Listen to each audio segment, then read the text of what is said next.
Hay heridas que calan en el alma más profundamente que cualquier dolor físico, especialmente cuando esa herida la inflige la persona a la que más amabas y en la que más confiabas. Hasta que llegó aquella fatídica noche, yo creía firmemente ser la mujer más feliz del mundo. Hasta que la patada que me propinó mi marido hizo añicos no solo el hueso de mi pierna, sino también mi corazón y mi confianza. Pero en el momento más oscuro y desesperado, en los ojos claros de mi pequeña hija de 4 años, comencé a ver un tenue rayo de luz. El repiqueteo de la lluvia torrencial contra el cristal de la ventana resonaba con la misma furia violenta que la del hombre que tenía delante. Un dolor atroz que comenzaba en mi pantorrilla izquierda se extendió hasta la coronilla, impidiéndome siquiera gritar. Solo podía acurrucarme en el frío suelo de baldosas, mordiéndome los labios hasta sangrar.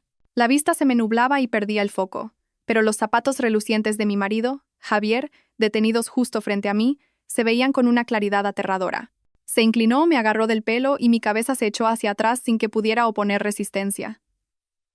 Aquel rostro apuesto que tanto había amado estaba ahora contraído por la ira, rojo y horriblemente deformado. ¿Cómo te atreves a replicarme? Maldita parásita. Solo te pedí 50.000 euros para el negocio. ¿Y ni eso puedes darme?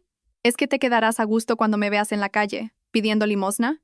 Cada una de sus palabras era una daga que se clavaba en mi pecho. Parásita. Yo había dejado mi trabajo en una buena empresa para dedicarme a nuestra hija, Lucía, y a la familia, tal y como él me había exigido. Le había entregado todos mis ahorros y hasta el dinero de la venta del apartamento que mis padres me dejaron al casarme para financiar su supuesto negocio. Y ahora, a sus ojos, yo no era más que una parásita. Conteniendo las lágrimas que pugnaban por salir, apenas pude articular. De verdad que no tengo más dinero, cariño. Te di hasta el último céntimo que me quedaba el mes pasado. Miente, rugió Javier. Apretó con más fuerza mi pelo. ¿No te dejaron tus padres adoptivos una casa al morir? La vendiste y te guardaste el dinero a mis espaldas, ¿verdad? Confiesa ahora mismo. Aquella casa era el último legado de mis padres adoptivos.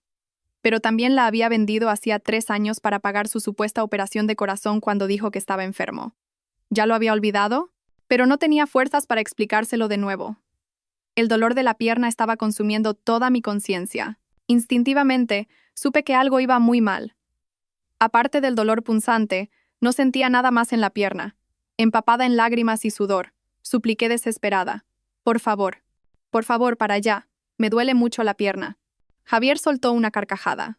Una sonrisa escalofriantemente fría. Me soltó el pelo y mi cabeza golpeó con fuerza el suelo. Que te duela. A ver si así espabilas y se te quitan esas manías de listilla.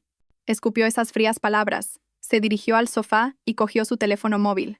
Y entonces, como si fuera otra persona, comenzó a hablar con una voz increíblemente dulce y cariñosa. Sí, mi amor, ya he cogido la llamada. Estoy arreglando un asunto de trabajo. En cuanto termine, voy a veros a ti y a nuestro hijo. Sí, tengo tantas ganas de veros. ¿Nuestro hijo? Sentí que el corazón se me paraba. No podía haber oído mal. ¿Con quién hablaba? ¿Qué hijo? Mi mente se llenó de confusión, y el dolor físico quedó sepultado bajo un shock mental aún mayor. Justo en ese momento, oí un sollozo ahogado proveniente de la puerta entreabierta de la habitación de mi hija, mi Lucía. ¿Desde cuándo estaba ahí? La niña se escondía tras la puerta, con los ojos redondos y llenos de lágrimas, aterrorizada, tapándose la boca con sus manitas para que no se le escapara el llanto. Verla me partió el alma en dos. Lo había visto todo. Había presenciado toda aquella escena de pesadilla. Javier también debió de oírla, porque colgó el teléfono apresuradamente y la miró con furia. ¿Y tú por qué lloras? Deja de hacer ruido y vuelve a tu cuarto. Cierra la puerta. Lucía se estremeció de pies a cabeza, temblando, pero no se movió. Me miró a mí. Sus ojos estaban llenos de miedo, pero al mismo tiempo brillaban con una inteligencia impropia de su edad. Y en ese instante, en medio de la desesperación, se encendió una única chispa de esperanza. La miré, y conteniendo el dolor, negué levemente con la cabeza. Luego, disimuladamente, señalé con el dedo mi teléfono móvil, que estaba sobre la mesita junto al sofá. Mi mirada era una súplica desesperada. No estaba segura de si mi hija de 4 años podría entender mi intención, pero Lucía era mucho más lista de lo que yo pensaba. Miró alternativamente mi dedo y a mí, y parpadeó. Luego asintió con la cabeza, un gesto tan pequeño que solo yo pude verlo. Aprovechando que Javier se había girado hacia la ventana para encender un cigarrillo, Lucía, descalza y sigilosa como un gatito, se acercó al sofá. El corazón me latía a punto de estallar. Por favor, que no se dé la vuelta, recé en silencio. La niña, al llegar cerca de la mesita, fingió tropezar, gritando un ¡ay! Y cayendo hacia adelante. Mi teléfono, golpeado por su mano, cayó sobre la gruesa alfombra.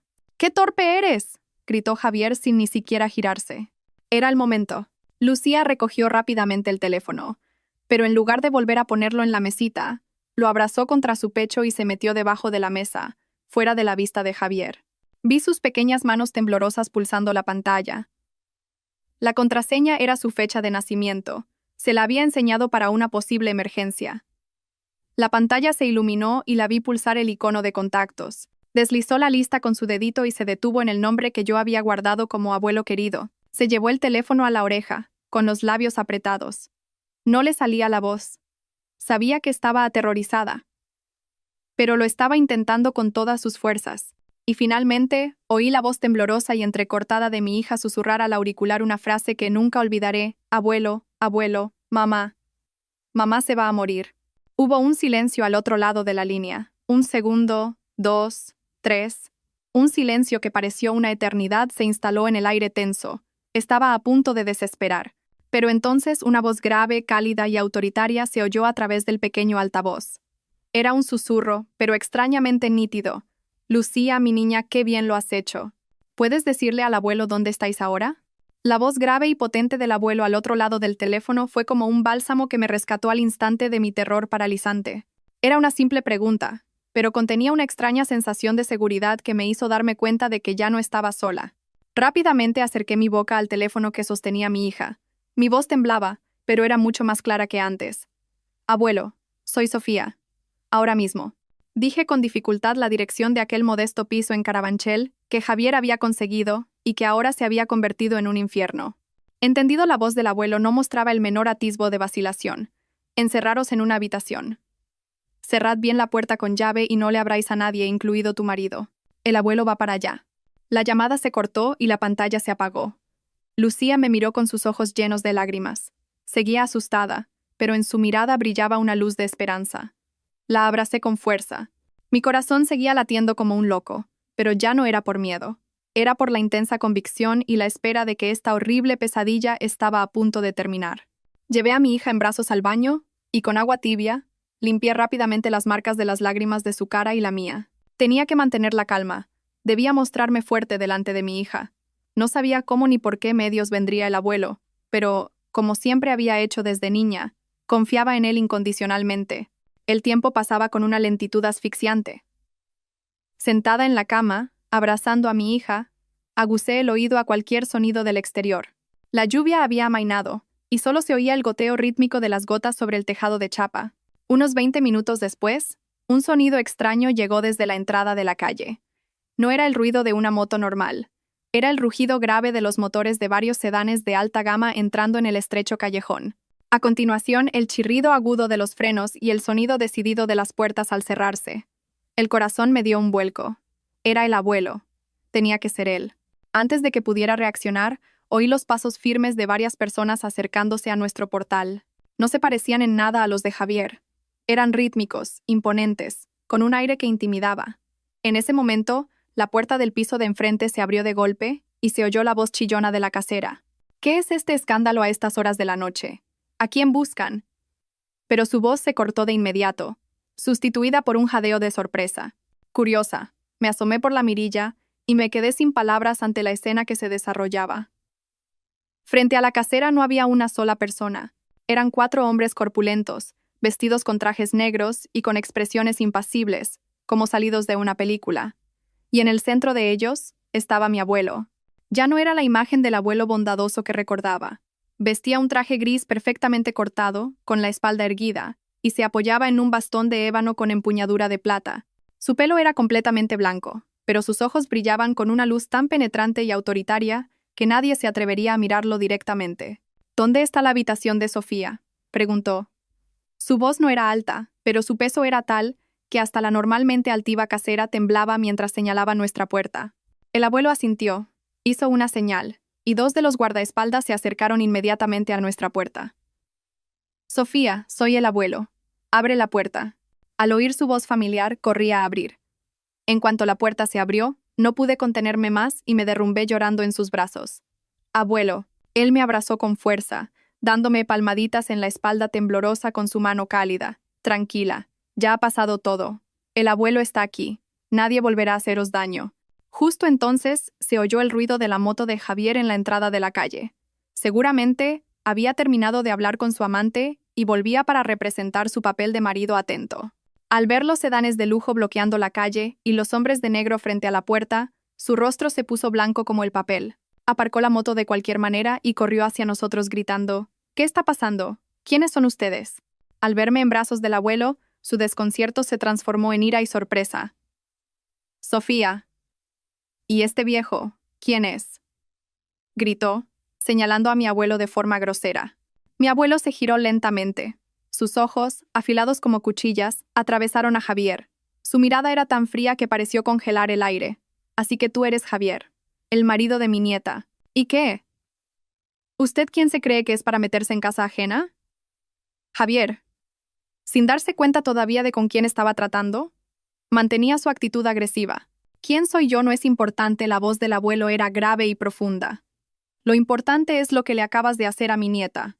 Al terminar de hablar, la mirada del abuelo se posó en mi pierna hinchada. Uno de los guardaespaldas a su lado entendió la señal al instante y dio un paso al frente. Su voz era gélida como el hielo. «Javier García, queda detenido por violencia de género. Tiene que acompañarnos». «¿Qué? ¿Violencia de género? No digan tonterías sin pruebas». Javier empezó a gritar, nervioso. «La prueba son las heridas en el cuerpo de mi nieta», dijo el abuelo. «Y la llamada de auxilio de mi bisnieta. ¿No es suficiente?». Javier se quedó sin palabras, pálido como un muerto. Me miró a mí y luego a Lucía, que se escondía detrás de mí. En sus ojos había una expresión de incredulidad. Jamás había imaginado que la hija a la que ignoraba sería la que lo arruinaría todo. Como no pudo articular palabra, dos guardaespaldas se acercaron y lo sujetaron firmemente por los brazos. «¿Qué hacen?». «Suéltenme. Sofía, di algo». «¿Es que quieres ver a tu marido en la cárcel?», gritaba, forcejeando desesperado. Yo me limité a mirarlo en silencio. En mis ojos ya no quedaba ni una pizca de afecto, solo desprecio y una fría indiferencia. El abuelo hizo una señal a otro guardaespaldas, quien inmediatamente entregó un sobre grueso con dinero a la casera. Esto debería ser suficiente para cubrir el alquiler que ese hombre le debe y compensarla por las molestias. A partir de ahora, lo que ha ocurrido aquí no ha ocurrido. ¿Entendido? La casera, al ver el sobre, abrió los ojos como platos y asintió repetidamente. Sí, por supuesto. Yo no he visto nada, no sé nada. Todo se resolvió de forma rápida y limpia. El abuelo se giró hacia mí y, con su voz cálida de nuevo, dijo: «Vamos, pequeña, volvamos a casa». El abuelo levantó a Lucía en brazos. La niña, sintiéndose completamente a salvo, escondió la cara en su pecho. Otro guardaespaldas me ayudó a caminar. Me condujeron a uno de los sedanes de lujo. Dentro, esperaba una mujer con bata blanca. «Es la médico de la familia», explicó el abuelo. «Te hará una primera cura». El coche arrancó lentamente, dejando atrás el modesto piso y a un marido violento siendo llevado por la policía. Miré por la ventanilla. La noche de Madrid seguía brillando con sus luces deslumbrantes, pero en mi corazón, una gran tormenta acababa de comenzar. Y al final de este camino, encontraría no solo la verdad, sino también una familia y un refugio que nunca me había atrevido a soñar. El sedán de lujo se deslizaba por la ciudad nocturna. La conducción era tan suave que apenas se sentía el movimiento. Un mundo de diferencia con los autobuses abarrotados o la vieja moto de Javier a los que estaba acostumbrada. Dentro del coche, la doctora desinfectó y vendó suavemente las heridas de mi pierna. Afortunadamente, no había fractura, pero sí un grave daño en los tejidos blandos que requeriría reposo durante un tiempo. Lucía, agotada por el miedo extremo, se había quedado profundamente dormida en los brazos de su bisabuelo. Ver su rostro dormido como un ángel me oprimió de nuevo el corazón. Si no hubiera sido por la llamada de Lucía, ¿qué habría sido de nosotras esta noche? Miré al hombre sentado a mi lado, al que mi hija llamaba abuelo. En mis vagos recuerdos, la figura del abuelo no era más que fragmentos borrosos. Fui abandonada en un orfanato al nacer y adoptada por una pareja de buenos funcionarios. Aunque no eran ricos, nuestro hogar siempre estuvo lleno de amor. Mi padre adoptivo, Francisco Pérez, era ingeniero en una constructora. Era un hombre de pocas palabras, pero adoraba a su esposa y a su hija. Mi madre adoptiva, María López, era maestra de primaria. Siempre fue muy cariñosa conmigo y me enseñó lo que estaba bien. Yo los amaba y les estaba agradecida como si fueran mis verdaderos padres. Y en los recuerdos de aquella feliz infancia, a veces aparecía un hombre especial. Alguien a quien mis padres siempre llamaban respetuosamente don Alejandro. En aquel entonces, don Alejandro Vargas era el presidente del grupo constructor donde trabajaba mi padre adoptivo y su mejor amigo. Recuerdo que venía a nuestra casa en Navidad cargado de regalos. No tenía hijos y había enviudado joven, por lo que me tenía un cariño especial. Me sentaba en sus rodillas, me acariciaba el pelo y solía decir: «Esta niña es muy lista y espabilada. Seguro que de mayor llegará a ser alguien importante». Su mirada siempre era cálida y afectuosa. Él también pagó toda mi educación, desde el colegio hasta la universidad, diciendo que invertir en educación nunca era una mala inversión. Mis padres adoptivos se negaron al principio, pero él insistió en que solo quería hacer algo por su nieta querida. La tragedia llegó cuando estaba en mi último año de universidad. Mis padres adoptivos, que estaban de viaje de trabajo, fallecieron en un inesperado accidente de tráfico. Mi mundo se derrumbó. En mi momento de mayor desesperación, fue don Alejandro quien se encargó de todos los trámites del funeral y me consoló y animó. «Tus padres se han ido, pero todavía me tienes a mí. A partir de ahora, considérame tu familia». Después, el abuelo me ayudó a conseguir un trabajo estable en una de las filiales del grupo. Mi vida recuperó poco a poco la estabilidad, y la tristeza se fue atenuando. Y entonces conocí a Javier.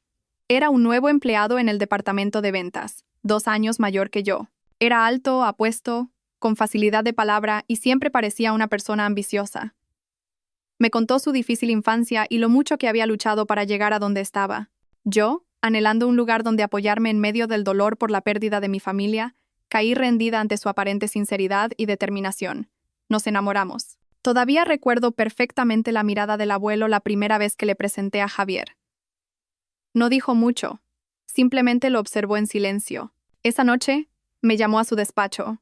«Sofía», dijo con voz grave, «ese joven parece listo, pero su mirada no es honesta. No puedo meterme en tu vida amorosa, pero ten cuidado. Nunca se sabe lo que hay en el corazón de una persona».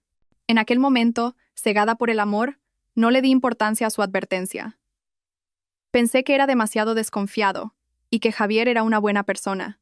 Incluso lo justifiqué, pensando que tal vez su origen humilde lo hacía parecer un poco retraído. Don Alejandro simplemente suspiró y no dijo nada más. Nos casamos un año después. Don Alejandro me regaló un lujoso apartamento en el barrio de Salamanca y una considerable suma de dinero como dote, diciendo que era el patrimonio que mis padres adoptivos habían ahorrado para mí. Después de la boda, Javier dijo que no quería vivir a costa de mi familia y que quería montar su propio negocio.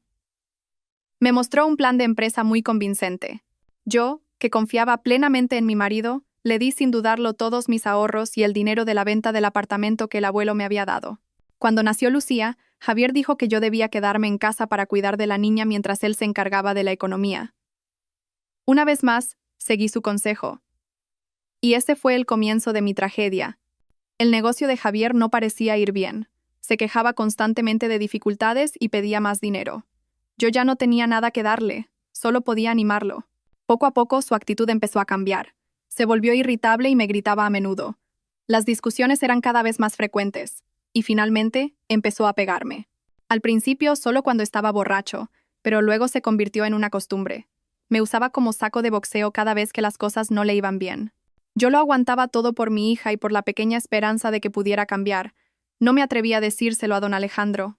Temía preocuparlo y que se sintiera decepcionado por mi elección. Me guardé todo el dolor para mí. Hasta esta noche, cuando todo superó el límite. El coche se detuvo frente a una imponente mansión de estilo clásico con un gran jardín en La Moraleja. Era la residencia de don Alejandro desde su jubilación, un lugar que yo había visitado muy pocas veces. Al entrar, el ambiente silencioso y solemne de la casa me tranquilizó de una manera extraña. Don Alejandro nos condujo a una espaciosa habitación en el segundo piso. «Era la habitación de tu madre adoptiva», dijo. «A partir de ahora, esta es vuestra casa». Miré a mi alrededor. Todo estaba cuidado con esmero. Sobre el escritorio, una foto de mis padres adoptivos sonriendo felizmente seguía en su sitio. Las lágrimas volvieron a brotar. Después de tantos años, había vuelto a casa. Esa noche, por primera vez en años, Pude dormir profundamente, sin pesadillas de violencia, sin insultos. Dormí plácidamente, rodeada del amor de mi familia, y supe que, a partir de mañana, comenzaría una nueva vida y una nueva lucha. Y esta vez, no lucharía sola. A la mañana siguiente, me desperté cuando los rayos de sol entraban por el gran ventanal, dibujando cálidos rectángulos de luz en el suelo de madera. El dolor en la pierna seguía punzante, pero mi mente estaba extrañamente clara y despejada. Lucía seguía durmiendo profundamente a mi lado. Probablemente era la primera vez que dormía tranquila después de tanto tiempo de miedo. Me levanté de la cama con cuidado para no hacer ruido. Al verme en el gran espejo del tocador, me sobresalté. La mujer del espejo tenía un aspecto demacrado. Los ojos hinchados, el rostro pálido y un leve moratón en la mejilla, recuerdo de la bofetada de Javier de anoche. Pero en lo más profundo de esa mirada agotada, comenzaba a arder una llama de rabia y determinación.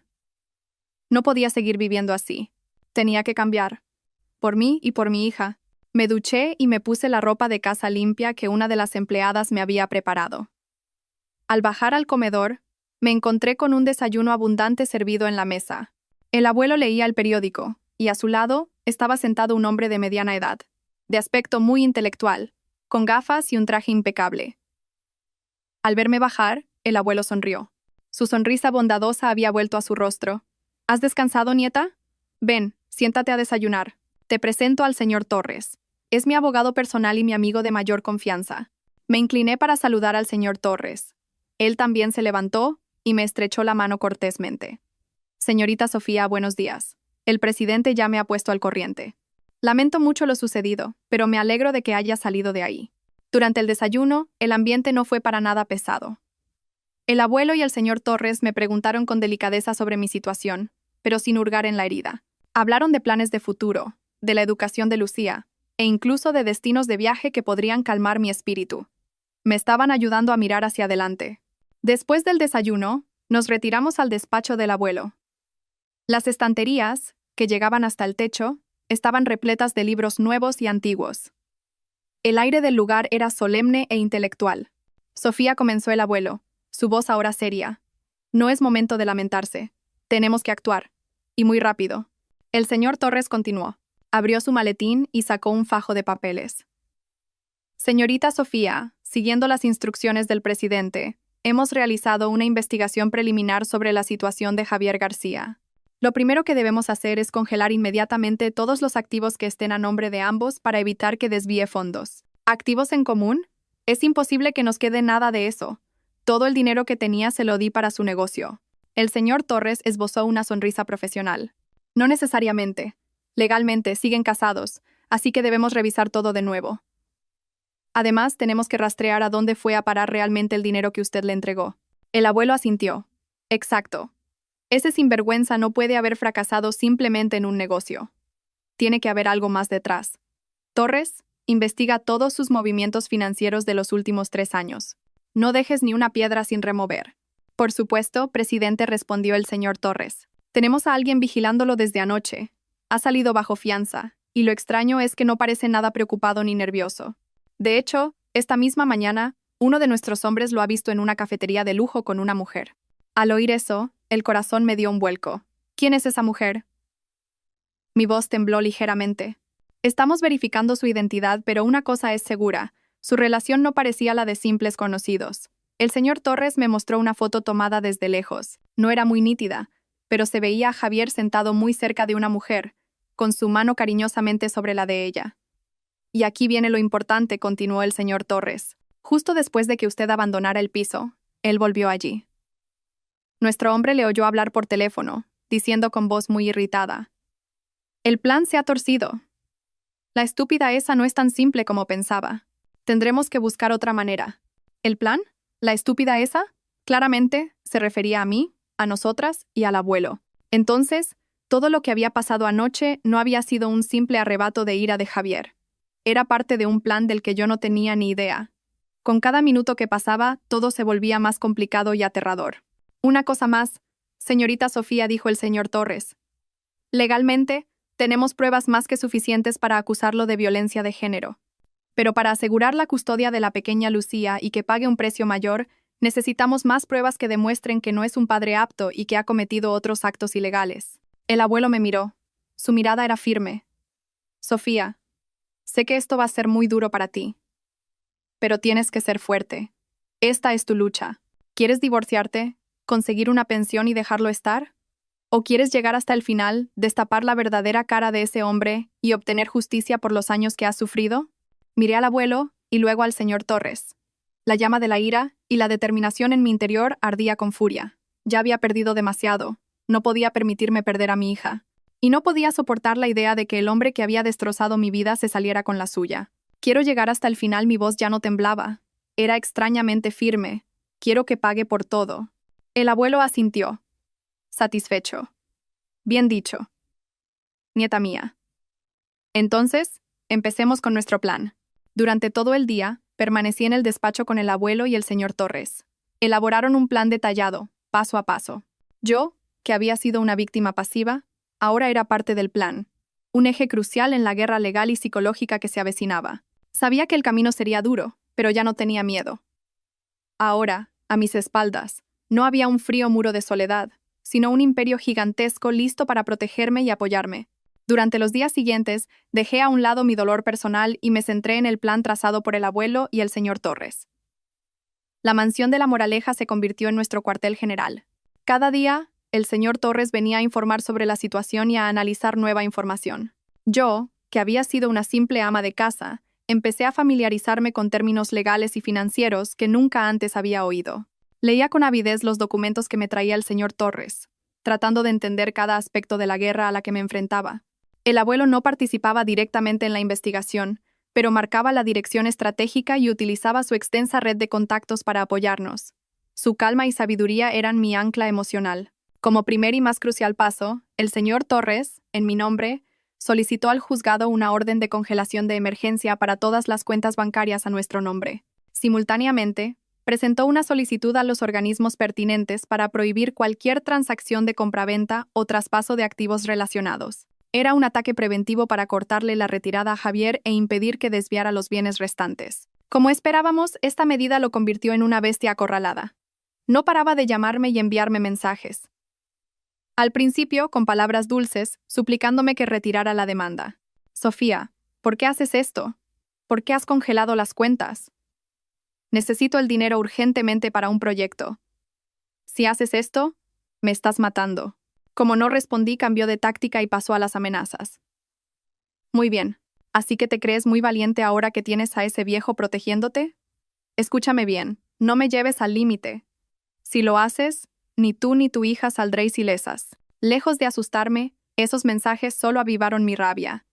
Se los reenvié todos al señor Torres, y se convirtieron en una prueba contundente de su naturaleza violenta y mezquina. Mientras tanto, el equipo del señor Torres trabajaba con una eficiencia asombrosa. En solo 3 días, trajeron los primeros resultados de la investigación. El señor Torres desplegó un fajo de papeles sobre la gran mesa de caoba del despacho del abuelo. Presidente, señorita Sofía, tenemos la primera pista. Señaló un grueso extracto bancario. Este es el historial de las transferencias que usted, señorita Sofía, hizo a la cuenta de Javier García durante los últimos 3 años.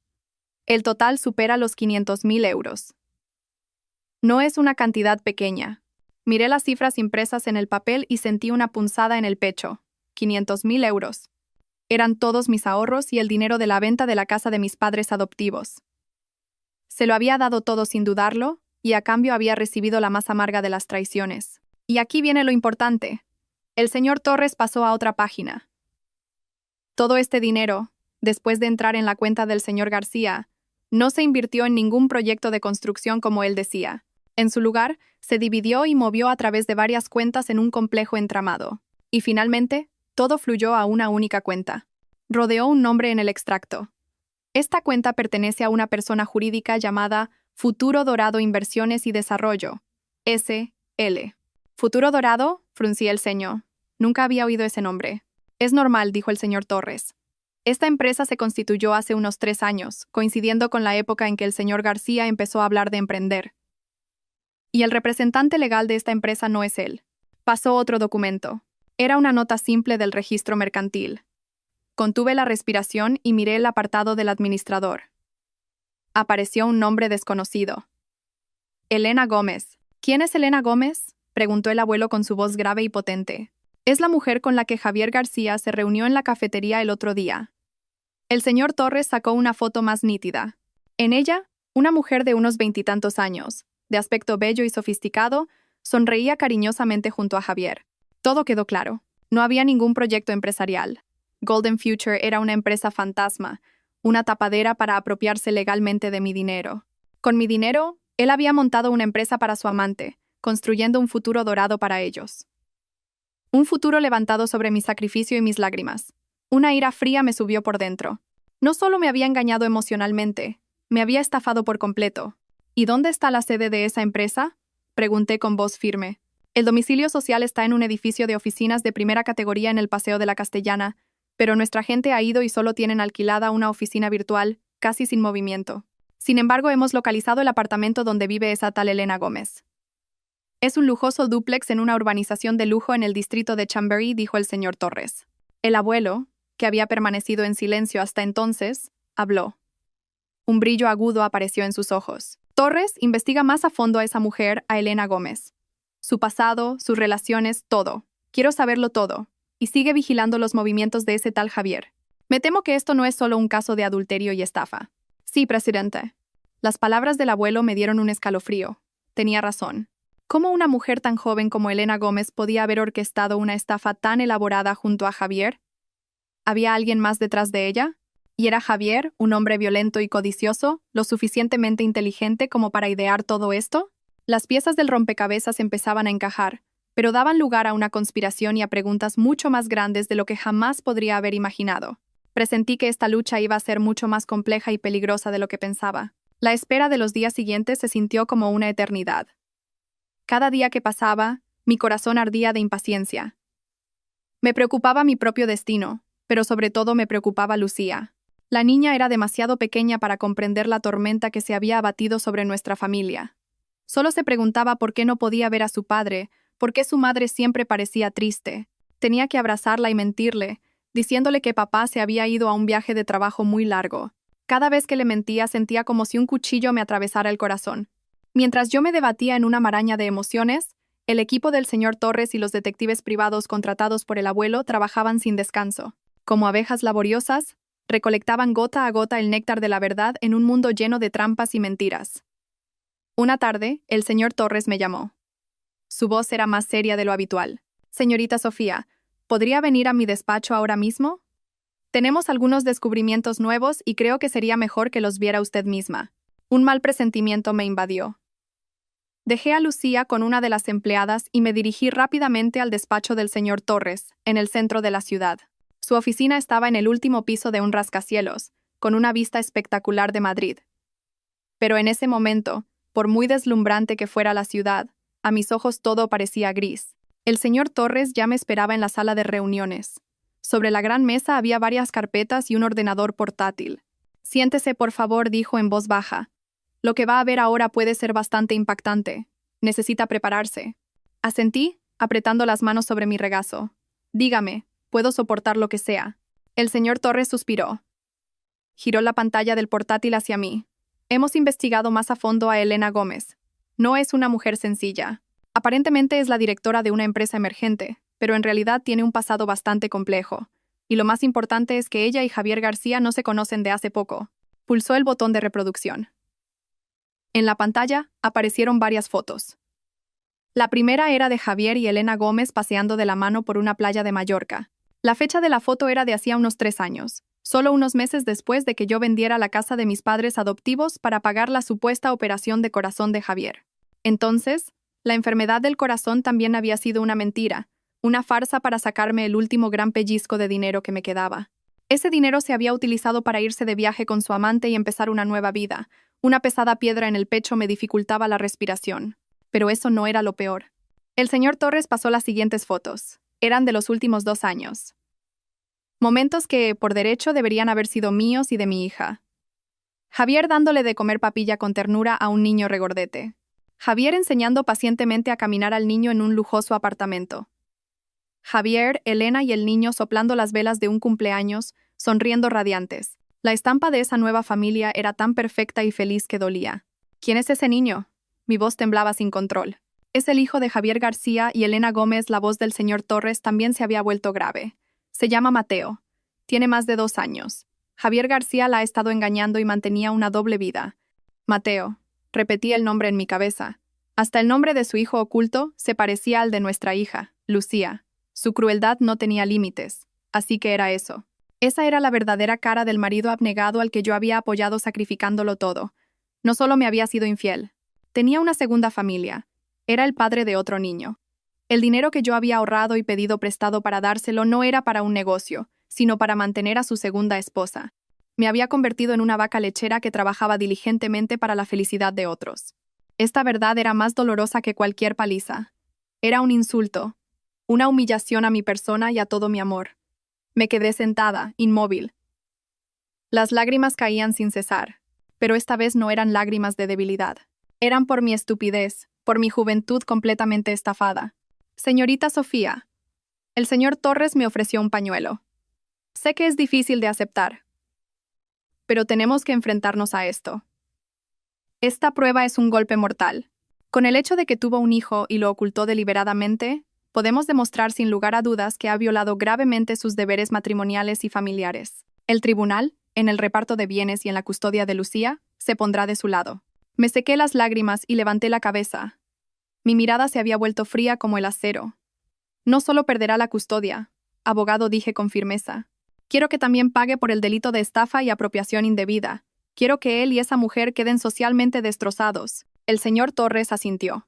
Ese es precisamente el siguiente paso de nuestro plan. Pasó otra carpeta.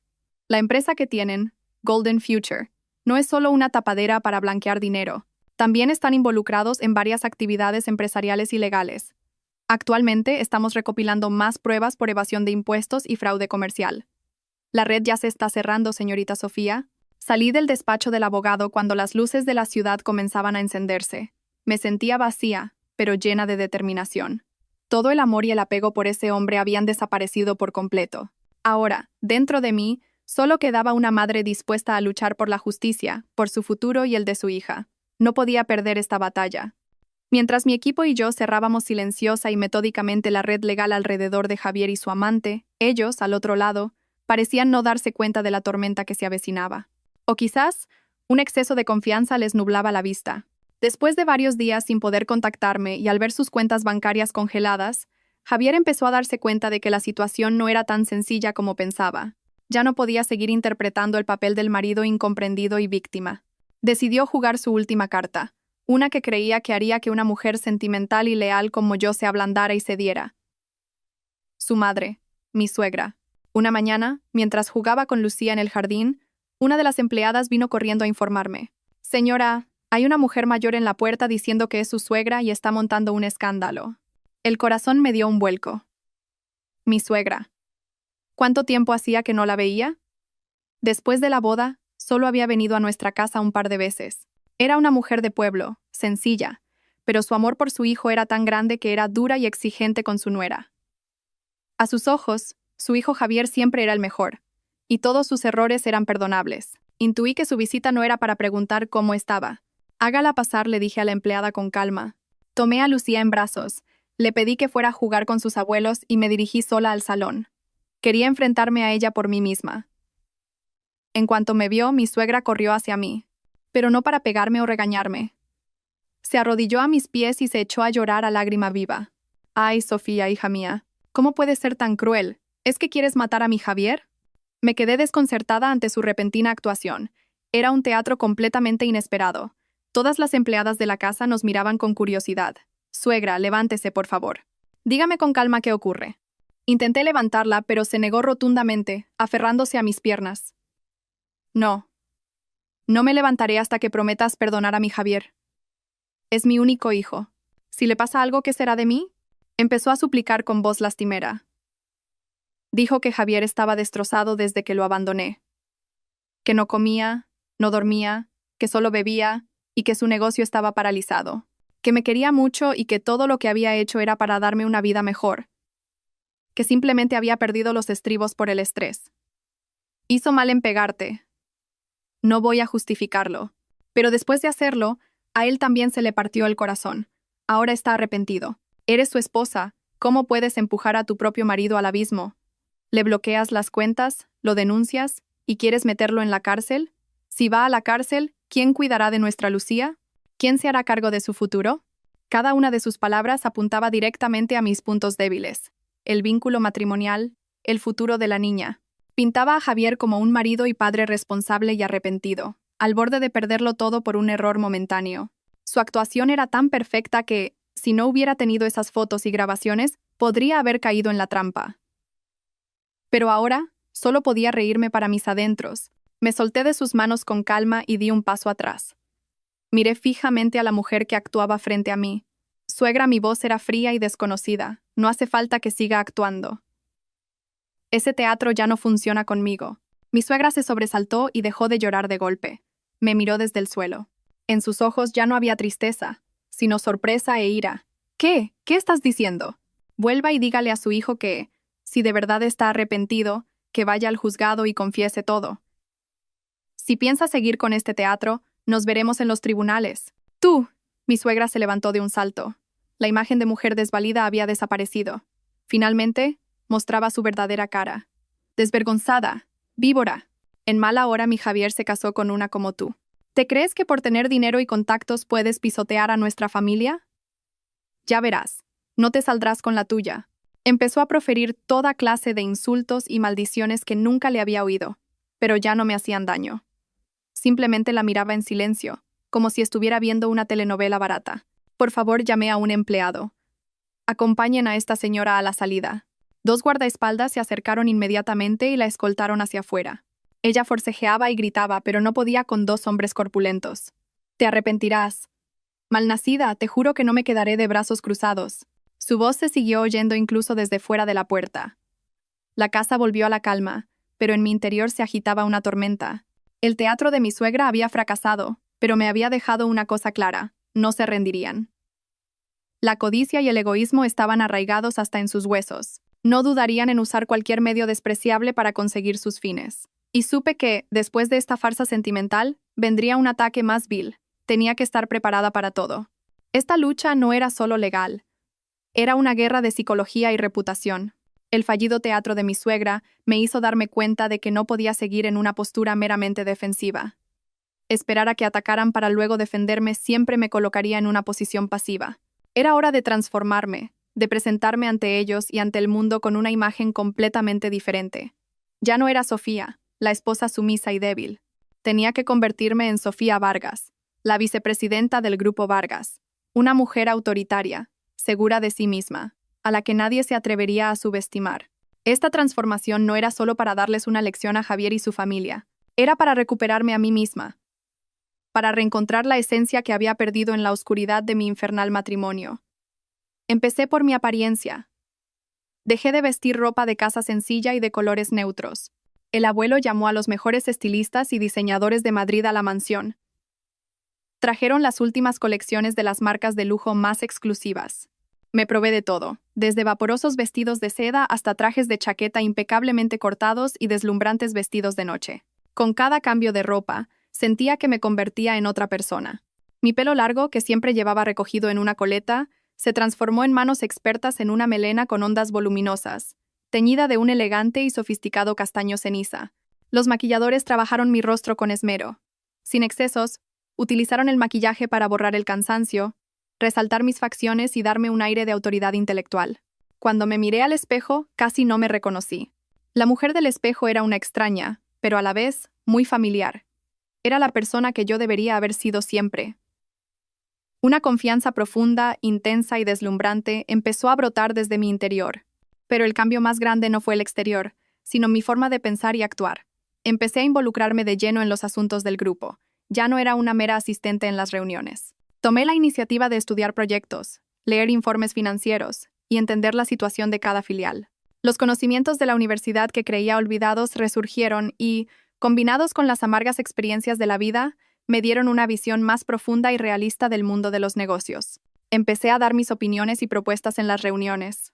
Al principio, hubo algunas miradas de escepticismo, especialmente entre los directivos más antiguos que llevaban años sirviendo al abuelo.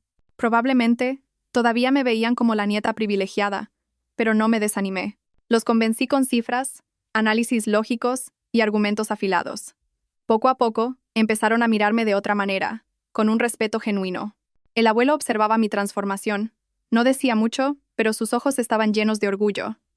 Empezó a encargarme tareas más importantes, a hacerme partícipe de las negociaciones con los socios principales. El mundo de los negocios es el campo de batalla más feroz, me dijo. Te hará más fuerte y dura que cualquier universidad. Y tenía razón. Cada negociación, cada reto profesional, era una lección valiosa. Aprendí a mantener la calma bajo presión, a leer las intenciones de los demás, a tomar decisiones firmes y precisas. Mi confianza ya no provenía del respaldo del abuelo, sino de mi propia capacidad y esfuerzo. Ya no me intimidaban las miradas inquisitivas, ni temblaba al hablar en público. Había recuperado mi propia voz. Mi transformación no se limitó al trabajo. Empecé a reconstruir mi vida social. Asistí a fiestas del sector y eventos benéficos. Me presenté con una imagen completamente nueva, una empresaria elegante, bella, inteligente y carismática. Los medios de comunicación dejaron de referirse a mí como la víctima de un sonado divorcio y empezaron a hablar de la princesa que regresa al Imperio Vargas, la nueva estrella en ascenso del mundo empresarial. Sabía que todo esto llegaría a oídos de Javier. Quería que lo viera. Quería que supiera que la mujer que había abandonado y despreciado estaba ahora en una posición que él jamás podría alcanzar. Quería que se arrepintiera. Pero, en un sentido más profundo, esta transformación era para mí. Era una declaración de que mi vida no podía ser arruinada por un hombre patético. Merecía una vida mejor, un futuro más brillante, y lo iba a construir con mis propias manos. Era hora de que el fénix, quemado en las llamas de la traición, resurgiera de sus cenizas, más bello y fuerte que nunca. Aproximadamente un mes después de empezar a trabajar oficialmente en el grupo, mi vida había cambiado por completo. Mis días estaban ocupados con trabajo, reuniones y viajes de negocios. Esa actividad era el mejor remedio para olvidar el dolor y concentrarme en el futuro. Mi imagen como vicepresidenta del Grupo Vargas aparecía cada vez más en los medios. Estaba segura de que Javier y su familia veían y sabían todo esto, pero extrañamente estaban completamente en silencio. Ni llamadas, ni mensajes, ni escándalos. Ese silencio me inquietaba un poco. ¿Estarían tramando algo? ¿O realmente se habían asustado y rendido? Fuera lo que fuese, no podía bajar la guardia. Le pedí al equipo del señor Torres que siguiera recopilando pruebas y preparando el próximo juicio. Un sábado por la tarde, después de una semana estresante, decidí regalarme una tarde de relax. Quería comprarle algunos regalos a Lucía. Pronto tendría una actuación en el colegio, y quería que mi hija fuera la más guapa de todas. Conduje el deportivo descapotable blanco que el abuelo me había regalado y me dirigí a unos grandes almacenes de lujo en el centro de la ciudad. Ya no me sentía cohibida ni fuera de lugar como antes. Caminaba con seguridad, la elegancia de una dama se había convertido en mi segunda piel. Estaba en una boutique de ropa infantil de lujo, eligiendo un vestido de princesa rosa para Lucía, cuando oí una voz familiar y afilada a mi espalda. Vaya, vaya, ¿a quién tenemos aquí? Si es la señora vicepresidenta. Se te ve muy bien, conduciendo cochazos y viniendo a estos sitios. Me giré y allí estaba, nada menos que Elena Gómez, la amante de Javier. Pero no estaba sola. Agarrada a su brazo, cariñosamente, estaba el propio Javier. Parecía más delgado y demacrado. Pero el traje que llevaba seguía siendo de marca. Al verme, un atisbo de sorpresa y torpeza cruzó sus ojos, pero rápidamente lo ocultó tras una máscara de frialdad e indiferencia. Pero Elena era diferente. Me escudriñó de pies a cabeza, con una envidia y hostilidad que no se molestó en ocultar. Su vientre estaba bastante abultado y lo exhibía de forma desafiante, como si quisiera presumir. ¿Qué pasa? ¿Te has sorprendido? ¿Creías que podías prohibirnos venir a sitios como este?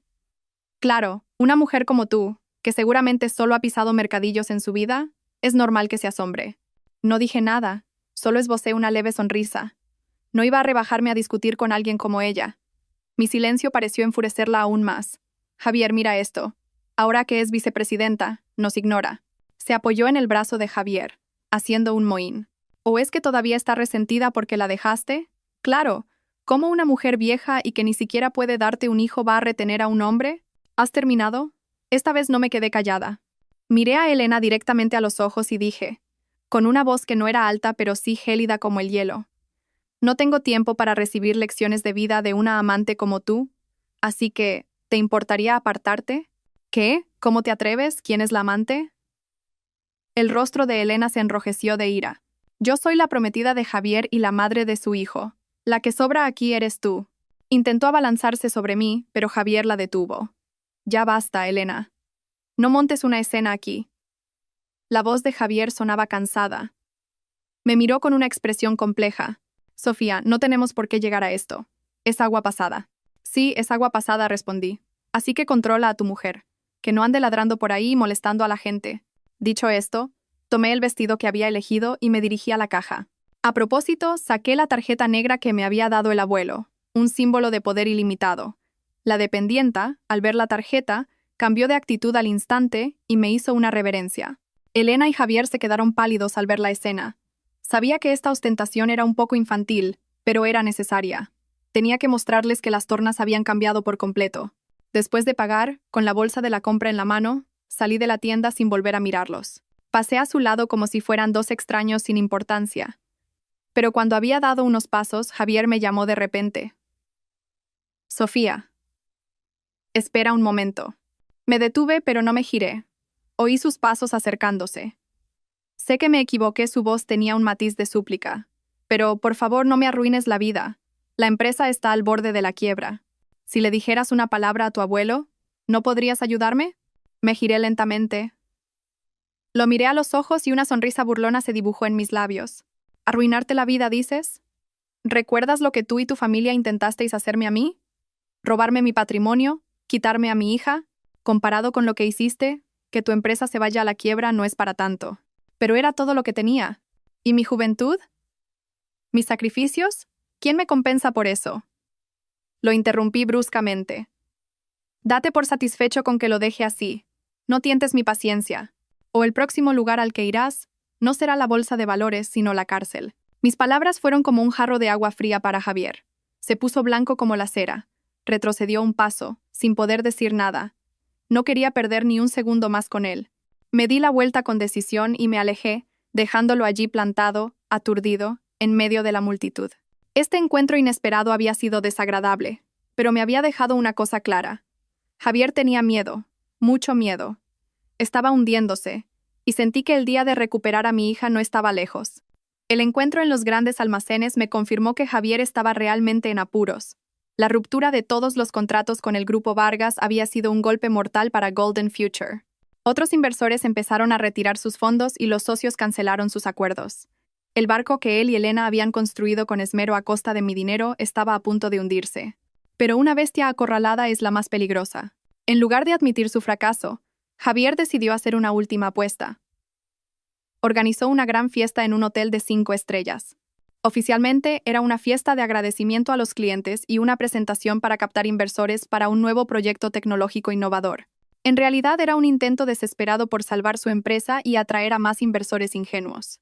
Esta información me llegó a través de la red de contactos del señor Torres. Al enterarme, una idea audaz surgió en mi mente. En lugar de simplemente observar su actuación, ¿por qué no convertir su escenario en su juicio final? Inmediatamente lo consulté con el abuelo y el señor Torres. Es una oportunidad de oro, los ojos del señor Torres brillaban. Inversores, socios y prensa, todos reunidos en un solo lugar. Si destapamos su verdadera cara allí mismo, el impacto será 1000 veces mayor que en un frío juicio en un tribunal. Quedará socialmente aniquilado, sin posibilidad de excusarse. El abuelo estuvo de acuerdo, pero expresó una pequeña preocupación. ¿No es un plan demasiado arriesgado?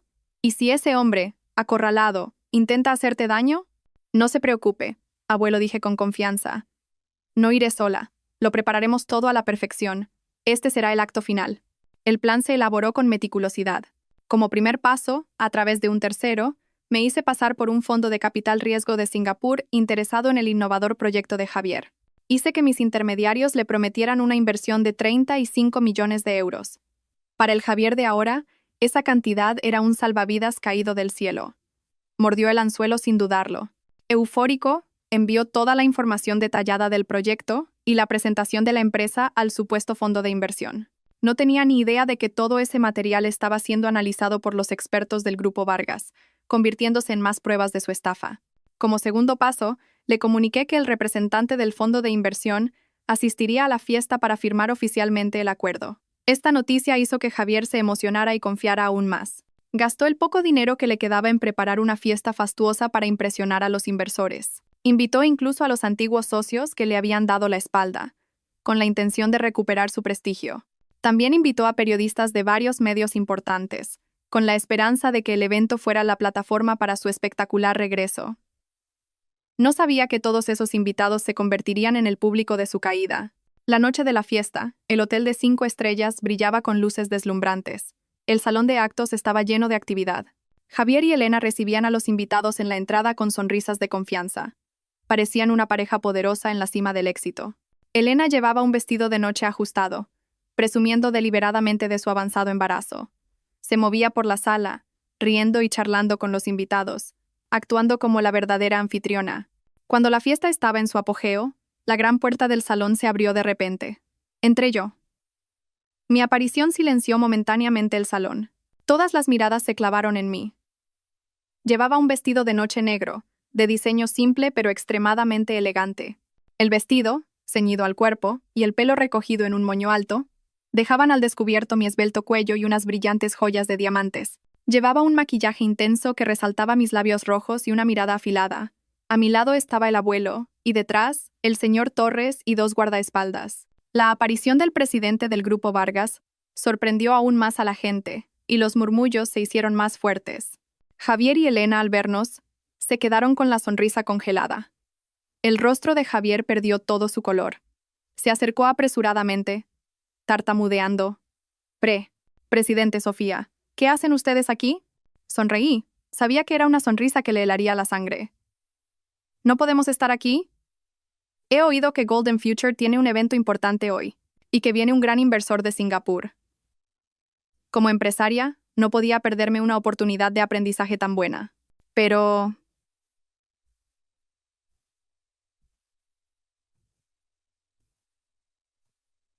no les hemos enviado invitación. Vaya, ¿en serio? Levanté la invitación dorada que tenía en la mano. ¿Y esto qué es? Supongo que un empleado tuyo se ha equivocado. Javier se quedó sin palabras. Sabía que estaba provocándolo a propósito, pero delante de tanta gente, y especialmente delante del abuelo, no podía hacer nada. Tuvo que forzar una sonrisa y guiarnos a la mesa VIP que había preparado. La fiesta continuó, pero el ambiente había cambiado por completo. Toda la atención ya no estaba en el anfitrión Javier, sino en nuestra mesa. La gente empezó a susurrar, haciendo todo tipo de conjeturas sobre mi reaparición. ¿Una reconciliación? ¿O una advertencia pública? La trampa estaba tendida y el escenario listo. Me senté tranquilamente, di un sorbo a mi copa de vino y observé el rostro de Javier, lleno de ansiedad y confusión. La mejor obra, el último y más dramático acto, estaba a punto de comenzar. Cuando la fiesta llegó a su momento culminante, Javier subió al escenario. Intentó recuperar la confianza, tomó el micrófono y comenzó su discurso. Habló de la visión y la misión de Golden Future, del innovador proyecto tecnológico que cambiaría el mundo. Pintó un futuro brillante y prometedor para seducir a los inversores. En la primera fila, Elena lo miraba con ojos llenos de admiración y orgullo. Ambos estaban tan inmersos en su fantasía de un regreso triunfal que no se dieron cuenta de que el telón estaba a punto de caer. Y hoy dijo Javier con voz emocionada, tenemos el gran honor de recibir a un importante inversor de Singapur. Esta colaboración será el ala que permitirá a Golden Future volar más alto y más lejos.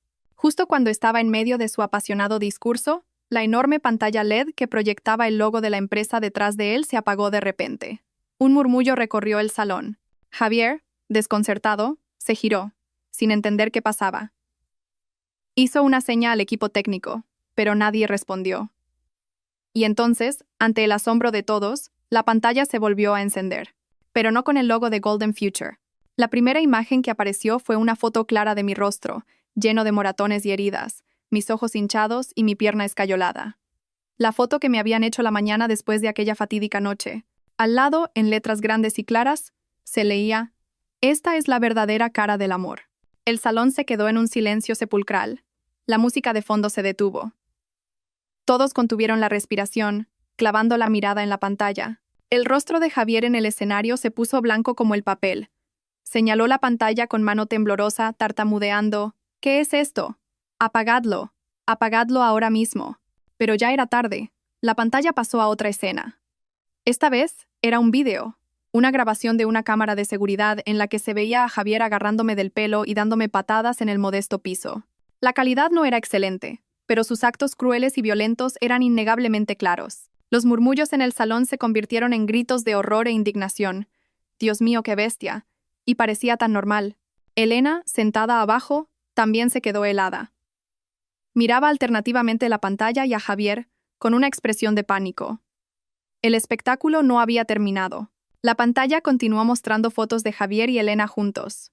Felices fotos familiares con su hijo secreto, y densos extractos bancarios que demostraban cómo mis 500.000 euros habían ido a parar a su empresa.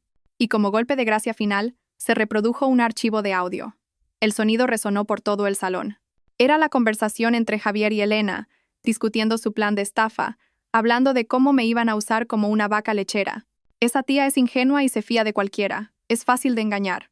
En cuanto le pides dinero, te lo da sin rechistar la voz de Javier. Llena de confianza y desprecio, retumbó en la sala. Cuando la grabación terminó, el salón estalló.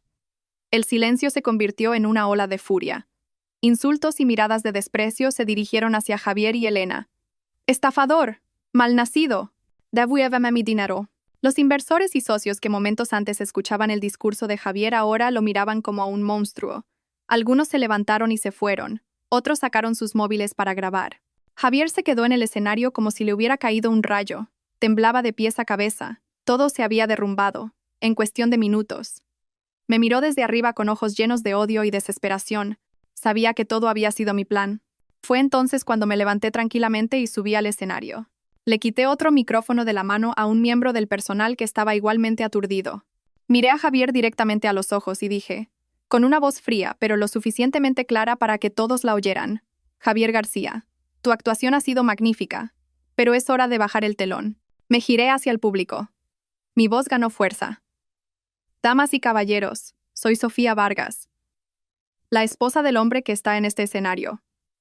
Lo que acaban de ver es solo una pequeña parte de la verdad. Hoy no estoy aquí para lamentarme de mi dolor, sino para desenmascarar a un estafador profesional y un maltratador que se esconde tras la máscara de un empresario de éxito. Levanté un fajo de papeles. En mis manos tengo todas las pruebas de las estafas, la apropiación indebida, el fraude comercial y la evasión de impuestos de Golden Future. Ese innovador proyecto del que acaba de hablar no es más que un cuento para robarle su dinero. «Cállate», rugió Javier como una bestia herida. Intentó abalanzarse sobre mí, pero mis dos guardaespaldas lo detuvieron. Solo podía forcejear desesperadamente y proferir insultos. Elena, abajo, al darse cuenta de que la situación era irreversible, intentó escabullirse de la fiesta, abandonando a su amante a su suerte en el escenario. La fiesta de agradecimiento a los clientes y captación de inversores se había convertido en el juicio público más humillante que Javier jamás podría haber imaginado. En medio del caos del salón, mientras Javier seguía gritando inmovilizado por los guardaespaldas, un grupo de personas uniformadas de policía apareció de repente en la entrada. Su presencia silenció a todos. A la cabeza iba un oficial de policía de alto rango y rostro severo. Acompañado por dos agentes, caminó rápidamente hacia el escenario. La gente se apartó instintivamente. El oficial se detuvo frente a Javier y le mostró un documento con un sello oficial. Javier García queda detenido por los presuntos delitos de estafa, apropiación indebida, lesiones graves y fraude comercial. Debe acompañarnos a comisaría para prestar declaración. Cada palabra del oficial fue como el último martillazo que destrozó las esperanzas de Javier. Dejó de forcejear. Todo el cuerpo se le aflojó y miró al vacío con los ojos muertos. Supo que todo había terminado de verdad. Dos agentes se acercaron y le pusieron las esposas. El sonido metálico de los grilletes al cerrarse resonó en el silencio, como la campana que anunciaba el fin de un pecador. No, no he sido yo. Ha sido ella. Ella me ha tendido una trampa, murmuraba Javier inconscientemente, pero ya nadie le escuchaba. Fue escoltado entre la gente que una vez lo había admirado y aclamado, con la cabeza gacha como un perro derrotado. Las puertas del salón se cerraron, y con ellas, una vida recién arruinada. Simultáneamente, otro equipo de policía llegaba al lujoso apartamento de Elena Gómez. Acababa de huir de la fiesta y antes de poder recuperarse del shock, se encontró con la justicia. En pánico por la situación y con su avanzado embarazo, Elena ya no pudo mantener su anterior actitud arrogante y desafiante. Ante las preguntas de los inspectores, se derrumbó rápidamente y lo confesó todo. Admitió haber planeado la estafa con Javier y que Golden Future no era más que una herramienta para blanquear dinero. Para conseguir una sentencia más leve, incluso entregó todos los libros de contabilidad, documentos y otras pruebas que había copiado en secreto para protegerse. Traicionó a su amante sin piedad. El drama no terminó ahí. En la fiesta, después de que se llevaran a Javier, su madre, que había asistido como la futura suegra del presidente, no pudo soportar el shock. Al ver a su amado hijo esposado y sus sueños de riqueza desvanecerse como el humo, gritó y se desmayó en el acto. La gente corrió a ayudarla y llamó a una ambulancia. Se la llevaron inconsciente. El teatro que ella y su hijo habían montado con tanto esmero terminó en una tragedia para su propia familia. La justicia divina tarda, pero llega.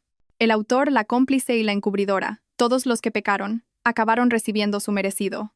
Yo observé todo esto en silencio desde el escenario. En mi corazón no había euforia de victoria, sino una extraña sensación de paz. Por fin se había hecho justicia. El abuelo se acercó y me puso una mano en el hombro. Todo ha terminado, nieta mía. Asentí. Una lágrima rodó por mi mejilla. Pero esta vez era una lágrima de liberación. Había atravesado la tormenta, y ahora, ante mí, me esperaba un cielo despejado. Durante los días siguientes, el caso de Javier se convirtió en el centro de la atención mediática. Con pruebas irrefutables y la confesión de Elena, todos sus crímenes salieron a la luz. La prensa desenterró su pasado. ¿Cómo había pasado de ser un joven ambicioso de origen humilde a un estafador profesional que se aprovechaba de mujeres ricas e ingenuas? Un falso millonario. La sociedad quedó horrorizada e indignada al conocer su verdadera cara. Yo, que había sido la esposa cruel, me convertí de la noche a la mañana en un símbolo de mujer fuerte que lucha por la justicia.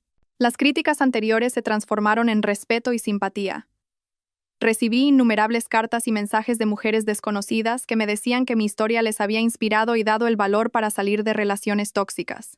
Supe que mi lucha ya no era solo mía.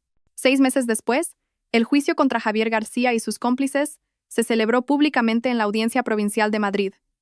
El caso recibió una atención excepcional por parte de la opinión pública y los medios. Desde primera hora de la mañana, los alrededores del juzgado estaban abarrotados de periodistas y curiosos. Yo asistí al juicio como víctima y testigo principal. Ya no sentía miedo ni ansiedad. Estaba allí para enfrentarme a mi pasado y presenciar cómo se hacía justicia. Llevaba un elegante traje blanco y un maquillaje ligero que dejaba entrever serenidad y confianza. Al entrar en la sala, todas las miradas se posaron en mí. Caminé con calma hasta el banquillo de la acusación y me senté junto al señor Torres. En el banquillo de los acusados estaban Javier, Elena y la madre de Javier. Su aspecto era lamentable. Javier estaba demacrado, con canas en el pelo y los ojos hundidos. No se atrevía a levantar la cabeza. Elena, con un vientre muy abultado, no paraba de sollozar. Mi ex-suegra, en silla de ruedas por las secuelas de un derrame cerebral, tenía la boca torcida y apenas podía hablar. Solo su mirada, dirigida hacia mí, ardía de odio. El juicio comenzó. El fiscal leyó la acusación, detallando todos sus crímenes. Violencia de género, estafa, apropiación indebida, difamación, conspiración. Con cada cargo, se presentaron las pruebas contundentes que habíamos proporcionado: vídeos, grabaciones de audio, extractos bancarios, testimonios de testigos. Cuando llegó mi turno de declarar, subí al estrado y, sin dudarlo, conté mi historia con claridad. Hablé de los años de sacrificio, de los malos tratos, de la traición y de su cruel conspiración. No lloré. Mi voz era extrañamente tranquila, porque ya no era una víctima que suplicaba, sino una superviviente que exigía justicia. Cuando terminé, un profundo silencio se apoderó de la sala. Pude leer la compasión y la indignación en los ojos del juez, del jurado y del público. Cuando le tocó a Javier, con la cabeza gacha y en voz baja, admitió todos los cargos. Ya no tenía nada que negar. Solo suplicó una oportunidad para empezar de nuevo, pidiendo clemencia para poder pagar su deuda con el hijo que estaba a punto de nacer. Elena, llorando, culpó de todo a Javier, alegando que ella solo había sido seducida por él. Suplicó una reducción de la pena por su embarazo, pero la red ya estaba echada y nadie podía escapar de sus pecados. Después de varios días de juicio, finalmente llegó la hora del veredicto. El juez, un hombre mayor de rostro severo, comenzó a leer la sentencia final. Este tribunal, tras examinar todas las pruebas y testimonios, dicta la siguiente sentencia. Se condena al acusado Javier García por los delitos de lesiones graves, estafa agravada y difamación a una pena de 20 años de prisión. 20 años. Casi la mitad de una vida. Ese era el precio que Javier tenía que pagar. Al oír la sentencia se desplomó, cubriéndose la cara con las manos y temblando. Se condena a la acusada Elena Gómez como cómplice de estafa, con el atenuante de confesión y su estado de gestación, a una pena de 7 años de prisión. 7 años. Su hijo nacería y crecería en la cárcel. Ese era el karma de una mujer que había destruido sin piedad la felicidad de otra. Se condena a la acusada Carmen Ruiz por los delitos de difamación y encubrimiento, teniendo en cuenta su estado de salud, a una pena de 3 años de prisión, suspendida. El mazo del juez golpeó con fuerza, poniendo fin a todo el caso. Se había hecho justicia. Suspiré aliviada. Miré al abuelo, que estaba sentado en el público.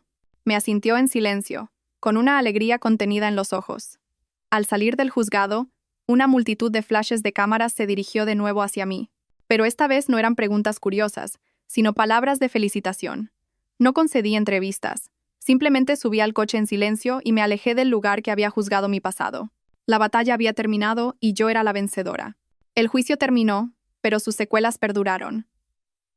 La vida de la familia de Javier quedó completamente destrozada, pero para mí y para Lucía fue el comienzo de un nuevo viaje. Un viaje para sanar nuestras heridas y reconstruir nuestras vidas. Aunque había ganado legalmente, las heridas psicológicas, especialmente las de Lucía, no eran pequeñas. La niña, que había presenciado escenas de violencia y sufrido una separación abrupta, se había vuelto callada y miedosa. A menudo se despertaba por la noche gritando mi nombre. Verla así me partía el corazón. Supe que obtener justicia era solo el principio. Ahora, lo más importante era ayudar a mi hija a recuperar su sonrisa y su inocencia. Decidí dejar de lado temporalmente todos mis deberes en el grupo. Quería dedicarle todo mi tiempo a Lucía. La llevé al mejor psicólogo infantil de Madrid. Bajo la guía del doctor, aprendí a escucharla con paciencia, a calmar sus miedos con amor y seguridad. Comenzó nuestro propio viaje de sanación. La llevé de viaje a lugares con mar azul y arena blanca, a montañas majestuosas. Construimos castillos de arena juntas, volamos cometas y vimos atardeceres. Quería mostrarle que el mundo, además de los rincones oscuros que había experimentado, estaba lleno de cosas hermosas. Nos apuntamos a clases de arte, pintamos, tocamos el piano y modelamos arcilla. Quería que expresara libremente sus emociones a través de los colores y las notas. Poco a poco, vi cómo Lucía empezaba a cambiar. Reía más, hablaba más. Las pesadillas disminuyeron. Volvió a ser la niña alegre y adorable de antes. Y en el proceso de sanarla, me estaba sanando a mí misma. Estar a su lado, cuidarla y amarla incondicionalmente, llenó el vacío de mi alma. Dejé de pensar tanto en el pasado, dejé de odiar a Javier. Comprendí que aferrarme al odio solo me haría más daño a mí misma. El perdón no era porque él lo mereciera, sino porque yo merecía la paz. Además de cuidar de mi hija, empecé a prestarme más atención a mí misma. Me apunté a clases de yoga y meditación. La respiración profunda y los movimientos suaves me ayudaron a recuperar el equilibrio en mi cuerpo y mi mente. También empecé a leer más libros de filosofía, psicología y sobre el arte de vivir. Me di cuenta de que había un sinfín de cosas interesantes en este mundo por explorar. Dejé de cerrarme. Me abrí más a las amistades. Quedaba con viejas amigas para tomar un café y charlar, y también hice nuevas amigas en el mundo de los negocios. Eran mujeres fuertes e independientes. Me mostraron otros modelos de felicidad. La felicidad no tenía por qué venir necesariamente de un hombre. Podía venir de la carrera, de las pasiones y de ser dueña de una misma. Un día, el abuelo me llamó a su despacho. Me entregó una carpeta. Sofía, estos son los expedientes de varios proyectos benéficos que patrocina el grupo. Échales un vistazo y elige el que más te llegue al corazón para gestionarlo tú misma. Creo que ha llegado el momento de que hagas algo por la sociedad. Pasé las páginas. Había un proyecto para construir escuelas para niños en zonas rurales, otro para construir viviendas sociales para familias sin recursos. Y entonces, mi mirada se detuvo en un proyecto llamado El Hogar de la Serenidad, un centro de apoyo para mujeres y niños víctimas de violencia de género. El corazón me dio un vuelco. Era esto. Esto era lo que quería hacer. Quería, a través de mi historia, de mi experiencia, ayudar a otras mujeres en situaciones similares. Quería decirles que no estaban solas, que después de la tormenta siempre sale el sol. El viaje de la sanación no era solo calmar el dolor, sino transformar ese dolor en fuerza, en un motor con sentido. Y había encontrado mi camino. 3 años. No es un tiempo muy largo, pero fue suficiente para que el dolor de las heridas más profundas se calmara y la tormenta de mi corazón se convirtiera en un lago sereno. La gente suele decir que el tiempo lo cura todo, pero yo aprendí que el tiempo, por sí solo, no hace nada. El tiempo es solo un espacio, Llenarlo de curación o dejar que se pudra depende de nosotros, de nuestra voluntad y esfuerzo. Yo elegí llenarlo de esperanza. La vida de Lucía y la mía habían pasado a una página completamente nueva, y cada palabra de esa página estaba escrita con la tinta de la serenidad y la risa. Mi pequeño ángel, que una vez tuvo que presenciar la escena más horrible, era ahora una niña de segundo de primaria, inteligente y segura de sí misma. El rastro de miedo en sus ojos había desaparecido por completo, reemplazado por una alegría de vivir clara, curiosa y brillante. Ya no se despertaba sobresaltada por la noche, ni lloraba con los ruidos fuertes. En su lugar, cada mañana me abrazaba con fuerza, me susurraba los pequeños secretos de su mundo infantil, y si se caía, se levantaba sola, y me decía con una sonrisa: «Estoy bien, mamá». Al verla con su uniforme blanco, el pelo bien peinado, parloteando sobre el colegio, supe que mi decisión de luchar hasta el final había sido la correcta. No solo había conseguido justicia para mí, había recuperado toda la infancia inocente de mi hija. El proyecto al que le dediqué más cariño, el Hogar de la Serenidad, también había florecido. Lo que empezó como un pequeño centro de apoyo se había convertido en una sólida red y un hogar común para cientos de mujeres y niños desfavorecidos. Ya no era solo una patrocinadora que observaba desde lejos, sino su hermana, su amiga, su compañera de viaje. Cada semana paso 2 tardes en el centro, no para supervisar el trabajo, sino para escuchar sus historias. Escucho la historia de una madre soltera que, después de 10 años de malos tratos, escapó valientemente con sus 2 hijos. Me dice entre lágrimas que mi historia, que vio en la televisión, le dio la fuerza para marcharse. En ese momento pensé, me cuenta, si ella pudo, ¿por qué yo no? Yo también soy una persona y merezco ser feliz. Escucho la historia de una joven de 17 años que tuvo que abandonar sus estudios para casarse a la fuerza con un hombre rico pero violento. Llegó al Hogar de la Serenidad una noche de tormenta, con las manos vacías y el corazón roto. Ahora, está volviendo a estudiar, cumpliendo poco a poco su sueño de ser diseñadora de moda. Cada historia, cada fragmento de vida que encuentro, es como un espejo que refleja mi propio pasado. Veo mi reflejo en su miedo, en su dolor y en su tenue esperanza. Ayudarlas es mi forma de sanarme a mí misma. Y comprendí una vez más que la mejor manera de superar el dolor no es enterrarlo, sino convertirlo en una antorcha que ilumine el camino para otros que están perdidos en la oscuridad. A veces, en momentos de calma, pensaba en la familia de Javier. Aunque no los buscara, las noticias sobre ellos me llegaban de alguna manera. Se decía que Elena, al salir de la cárcel, se había marchado discretamente de la ciudad con su hijo. Se fue a un pueblo lejano, cambió de nombre y empezó una nueva vida. Probablemente, su hijo era la única razón que tenía para seguir viviendo.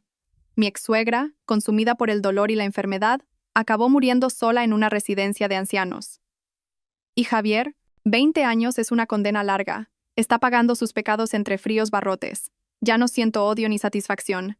La ira de antaño se ha calmado, dejando solo una indiferencia casi fría. Ellos mismos escribieron el final de sus vidas. El pasado es pasado, como una riada que arrasa con todo, dejando solo el sedimento del olvido. Aprendí a soltar, no para perdonarlos, sino para liberar mi propia alma. Bajo la guía gradual del abuelo, mi trabajo en el grupo ya no era una carga ni un desafío. Se había convertido en mi pasión. Les demostré a todos, y lo más importante, a mí misma, que podía mantenerme en pie por mis propios medios. Ya no era la nieta del presidente.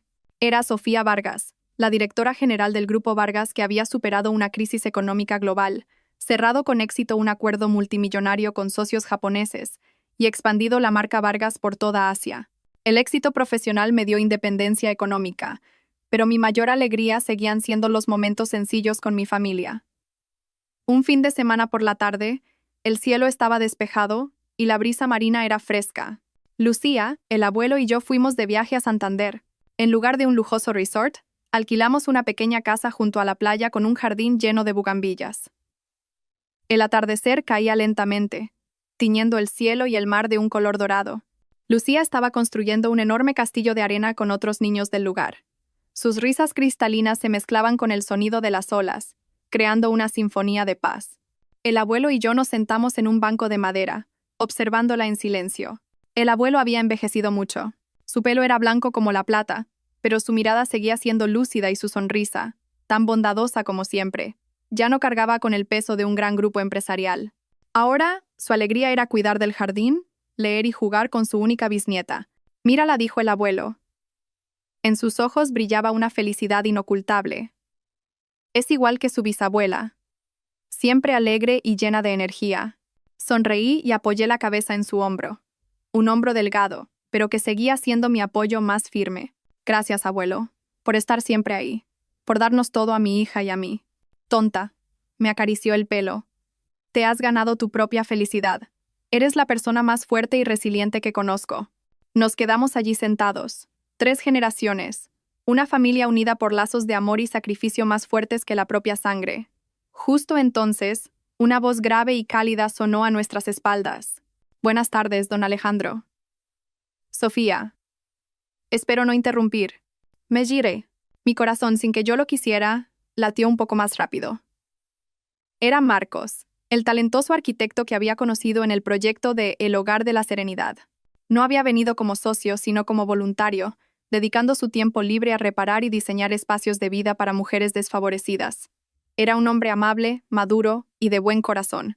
Conocía mi pasado, pero nunca me había mirado con lástima o curiosidad. Solo me miraba con respeto y admiración.